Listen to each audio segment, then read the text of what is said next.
good week of work. We'll be ready to go on Sunday. I need to ask you, you've been on the injury report every week this year. Why has that been the case? You'll have to ask Zach. Have you been getting treatment throughout the week? Is that? Yeah, I always get treatment. When you went back, watched tape, had your meetings on Monday, we asked you about if you felt like there needed to be some sort of change. You said something's got to change. Where'd you come out of that with? I was really happy with how we played. Just like every game, you wish you had a couple back that you didn't take advantage of, but overall I thought we played really well. So do you feel like anything has changed this week, or has everything just been the same? I mean, you change week to week. I wouldn't say you ever stay the same. You're always growing and learning and changing things week to week, things that didn't work, things that worked, finding new things. So, every week's a little different. How challenging has it been, has it been challenging to balance the record with the fact that you guys have lost in 4 games by a combined 15 points, and it really is just a couple of plays?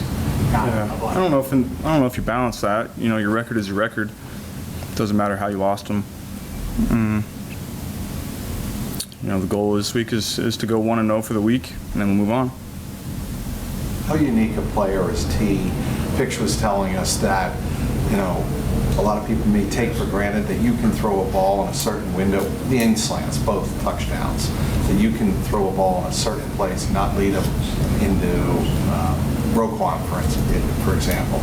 How unique is a receiver to be able to turn his hips, do that, have the catch radius, and put it all in one package? Yeah, T's body control is elite. I'm confident that I can throw to T in any window, whether it's late, early. Got to throw it behind him, in front of him, because his body control is so elite and his arms are so long and his hands are so good that he's going to make the throw right. So that gives me confidence throwing to him over the middle in a lot of different ways, in a lot of different windows, on a lot of different plays, because he just consistently makes those tough catches. As these games get more and more high scoring, that puts more pressure on every possession. The offense hasn't looked like it's feeling any pressure. Obviously, it keeps scoring. How have you guys not pressed or not tried to do too much with more pressure on each possession? We found a rhythm early in each of these last 4 games, I would say. And when you can find a rhythm early, that just gives you a lot of confidence and puts the defense on their heels. And then you feel like you can call any play and that we're going to make it work.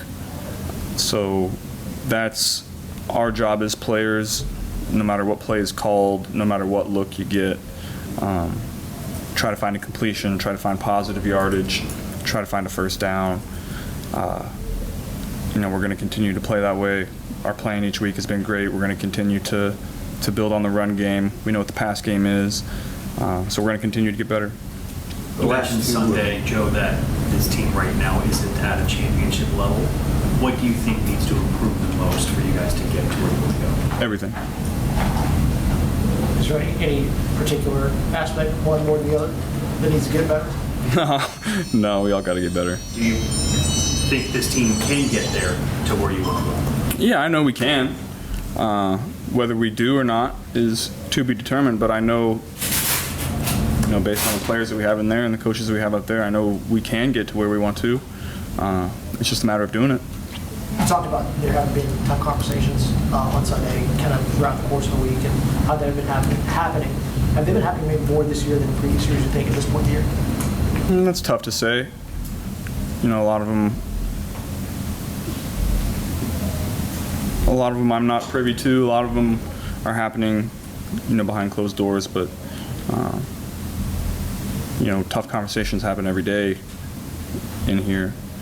That's the nature of the business, really. When offenses are having problems during a particular game, they'll say, okay, we know we can lean on whatever. You guys seem to, that being able to lean on kind of changes almost game plan to game plan. I mean, is that kind of unique? Yeah, I think we have, our foundations and what we're built on offense. I think we're expanding that more this year, and at the end of the day, we know we can drop back and throw it, but it's been exciting to see the evolution of the run game and the play action game. We're really clicking on all cylinders right now, and we just got to take that to the next level. Joe, do you feel like you're playing some of the best football of your NFL career? I would say that, yeah. Yeah. I mean, coming off the wrist, there were so many questions about what you would be, what you could do, even for yourself, you didn't know. Are you surprised that it's gone this well so far? I wouldn't say that. I would say I'm still not quite throwing it the way that I would like. I'm making good decisions. I'm putting the ball where I want to. I still think there's another level of improvement that I can get to coming back from injury on ball location and spin rate and all that. So that's going to continue to get better as I get healthier. And so there's always another level to find. What do you feel like is the balance between, Jamar said something a couple weeks ago before the Chiefs game that you guys were the team to beat in the AFC and you need to start acting like it. So what's the balance between knowing that you guys feel like you have a lot of talent, you're one of the best teams in the AFC, but at the same time, your record is what it is, you guys have to earn the right to feel like you are the team to beat. Like, what's the balance of that? I would say right now we're not the team to beat. We're 1-4. I don't think there's any balance to find. I don't think we can say that about ourselves right now. There's a lot of work to do before we can consider anything postseason wise. I think right now we just have to focus on the week-to-week, day-to-day, and trying to get a win. What's the biggest difference between this year's group and the teams that won the division, 21 and 22? And I think that's to be determined. I think it's too early to tell. A lot of new faces, obviously, but we're 5 games in, so we still got a lot of season left to play. So I think that's a question for a later date. When you were talking about your pick on Sunday, you were like, "That's on you." Jamar was like, "It's on me." Evan taking blame for the kick, a lot of accountability publicly, however you want to say it. Why is that so important? What does that do for a team to have a bunch of guys who are putting their hands up about specific plays? I think it's important to control what you can control, focus on what you can focus on.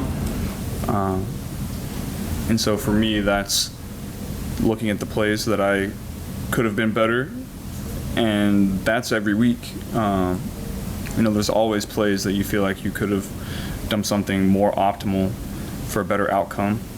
And so that's what I'm focused on for me. That's what I'm focused on for our offenses. Focusing on the plays where we didn't quite execute the way we wanted to, and improving that. Teddy's got a big assignment this Sunday night. Well, what does he give you in there? I mean, I think, the integrity of the pocket has kind of changed since he showed up. It's obviously shorted up. What does he give you in a game like this? Ted's a tough physical player, brings a lot of energy. The leader of the O-line. That's, he brings something to the table that you can't quite quantify. He's organizing dinners, having guys to his house, building that team chemistry that's required. And so those guys are kind of, that role is kind of forgotten, but a really important one. Do you feel like you'll get, y'all, with the record being what it is, you feel like you're getting maybe too close to being too deep in a hole that you can't dig out of? Or y'all, what point is that point? When you're eliminated from playoff contention, that's a long ways away. So, we're 1-4, not where we want to be, but we got another opportunity on Sunday. Then we got another one after that, and then we have 10 more after that. So a lot of football to be played.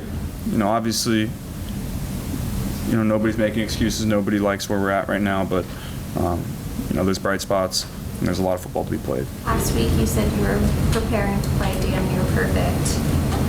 You still weren't able to win, even though obviously you played great. What are you preparing to play? What do you need to do this week in terms of preparation? Yeah, I'm preparing like that every week. I kind of always have, but when the way things have been going, that's how I'm preparing going forward. When Jamar makes a play like the touchdown, deep ball, like the screen, does it even surprise you anymore? It's almost normal at this point, seeing stuff like that. It doesn't surprise me, but it's always fun to watch and always great for the old stat line. With how the offense has been playing, Joe, I mean, you said that you guys have to keep getting better. Do you think there's another level to this offense beyond what you guys have already been doing? Yeah, I think so. And whenever you don't, score a touchdown on every drive, and make every third down. There's always room to improve. And so we're focused on controlling what we can control.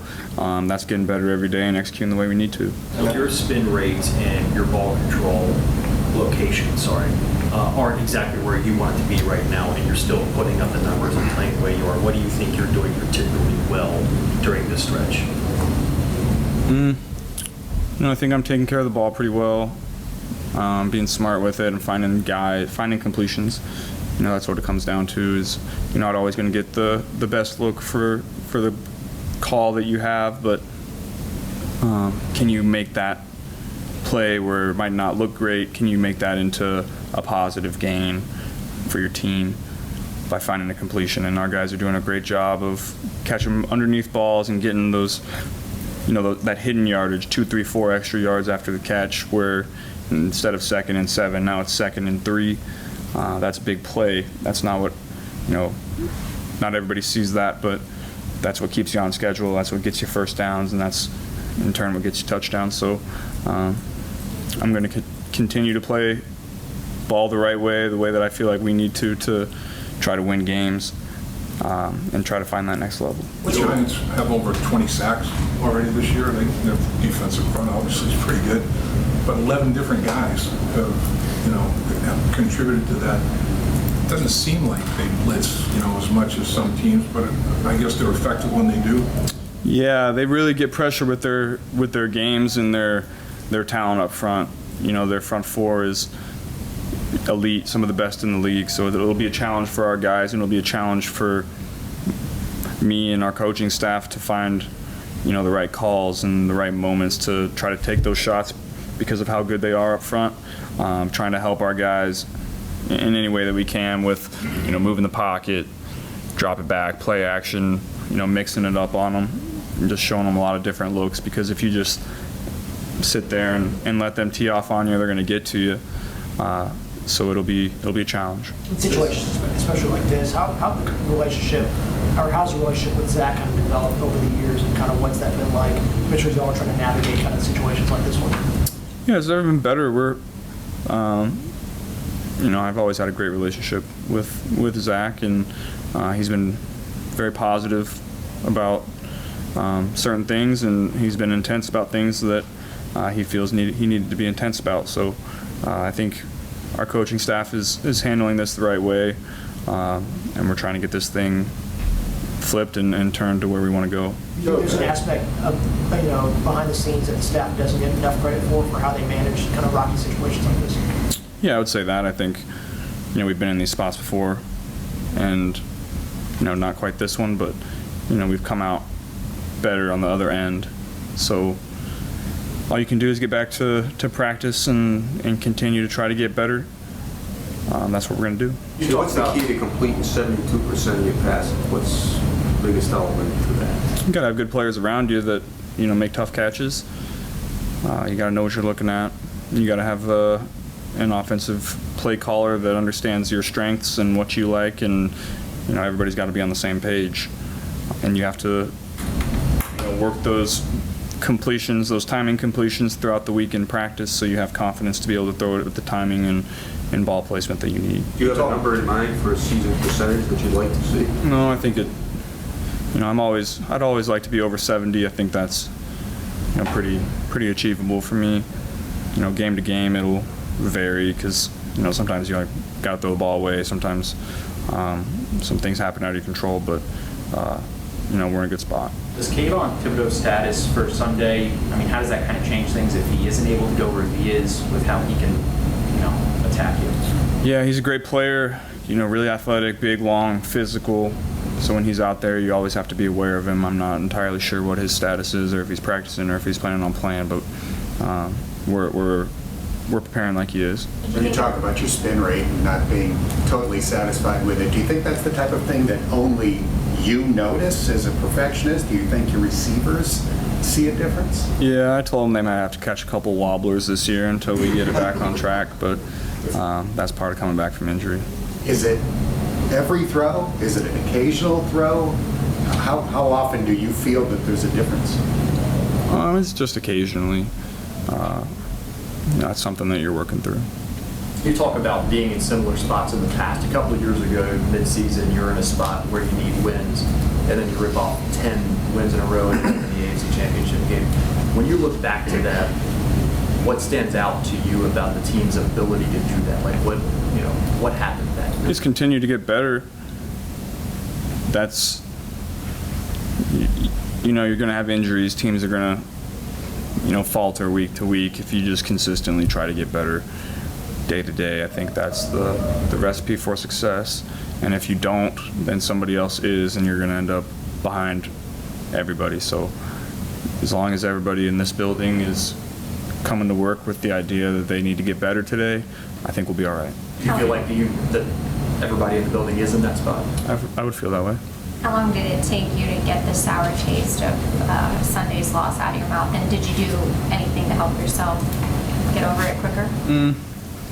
By today I'm usually all right. By Tuesday I'm usually pretty good too, because you have time to reflect on it. Sunday night, you come and watch tape on Monday, you put it behind you, you relax on Tuesday, get back to work on Tuesday night. So we've moved on. It was a tough one, obviously, but moving on to this week now. Where does the talent you have, if a play doesn't go the way you want it to? Say that again? If a play does not go the way you want it to, the throw's not as accurate as you want, or you made a misread, whatever the case may be, you compartmentalize and move on about as well as anybody. Where does that come from? I think I've always been able to, if something didn't happen the way that I wanted it to, or my feet weren't right, I was always able to kind of realize it in the moment and get back to my fundamentals, or have a couple trigger words here and there that can help me get back to baseline. So, I've always kind of been able to understand what went wrong on this throw or this with my feet, my arm, my midsection, whatever it might have been, my foot placement. That's something that I can realize pretty quickly and get fixed on the sideline or right after it happened.